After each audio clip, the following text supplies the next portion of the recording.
అయిందా? చూడు. అయింది సార్. ఓకే ఫ్రెండ్స్, చూడు నాన్న, ఇక్కడ చూడండి. ఇప్పుడు ఒకసారి ఆల్రెడీగా చెప్పాను మీకు ఇది మార్జిన్ గురించి, మళ్ళీ ఇంకోసారి మీకు తెలియపరుస్తున్నాను మిత్రులారా. ఓకే, ఆ టైర్కి ఎడ్జికి ఎంత ఉంది గ్యాప్ నాన్న? చేయడం వెనుక అంతే ఉన్నాను. ఇది కానీ కిందకి దిగితే అది కిందకి చూడండి. ఇది ఎంత ఉంటే ఇలా మీరు కారు ఆపుకోవడం నేర్చుకోవాలి. ఇలా మీరు ఆపారంటే ప్రపంచానికి మీ వల్ల ఎవరికి ఇబ్బంది కలదు. వెళ్ళేవాడు వెళ్తాడు, వచ్చేవాడు వస్తాడు.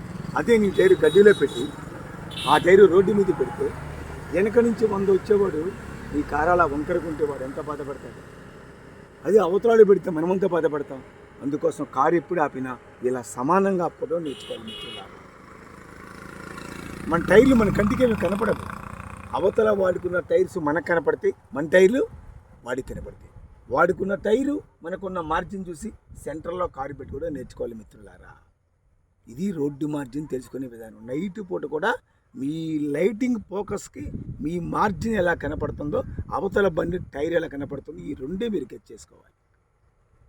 మిగతాది మీరు ఏది చూడకూడదు. Okay, thank you.